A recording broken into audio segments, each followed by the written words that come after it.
oilaga, ishchilarga.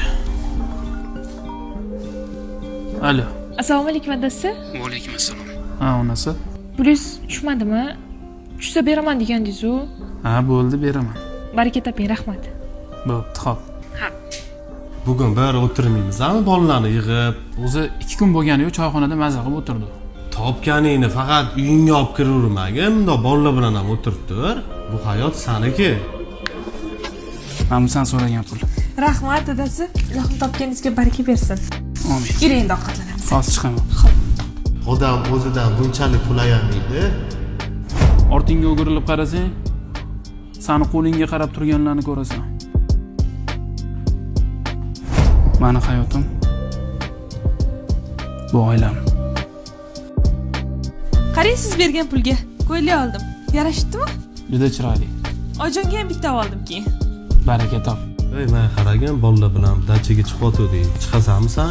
O'zi o'tgan hafta chiqdik-ku. Yana qayta chiqaramizmi? Pul bo'lgandan keyin bundoq oshna og'aynilar bilan oqibat qilib yig'ilib tursa nimasi yomon? Mana buni qaragin. Qo'liga pul tushishi bilan sirazi ko'chadan bittasini topib oladi-da, iPhone qilib uni ko'ngliga kirishga harakat qiladi. Sanchi? Faqat o'tirish, yeb ichish bo'lsa bo'ldi, mazza qilish bo'lsa bo'ldi. Men o'tirishlarga qarshi emasman, lekin hamma narsani me'yorida bo'lgani yaxshi. Men olib berayotgan bo'lsam-chi, o'zim pulimga olib beraman. Uning hali iPhone'ni qanaqaligini ham bilmasa kerak, to'g'rimi? O'g'lim, bu joy yoqdimi senga? Ha, yoqdi. Ye, o'rtoq. Nima gap? Assalomu alaykum. Va alaykum assalom. Nima qilib yursan bu yoqda? O'g'limni Najot ta'limga olib keldim. IT savodxonligini oshirish bo'yicha 15 yoshdan 17 yoshli bolalarga Start Junior degan kurs ochilibdi ekan. Qachon qarama, oilam, bolam, chaqamda o'tib ketasan. Hamda oshna og'aynilarga ham qo'shil. Yo nima? Xotinlar qo'rqasizmi? Oshna og'ayniga qo'shilmayman emas, qo'shilyapman. Faqat erkak kishi me'yor degan narsani bilish kerak. Shuncha yilda qilganing 2 xonali uyini remontini bitirish bo'ldimi? Mana men topganimda oilamni haqqi bor deb turib, oilamga olib kirdim. Bitta katta kompaniyani direktoriman. Uchastka qildim. Endi mashinam bor. Bolalarimning kelajagiga investitsiya qilyapman. Xudo rizq beradi, lekin uni to'g'ri sarflash bizning qo'limizda.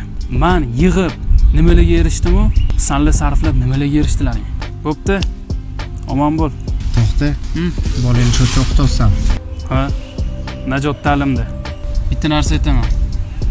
Erkak kishi topgan pulini ko'chaga sarflashdan qo'rqish kerak.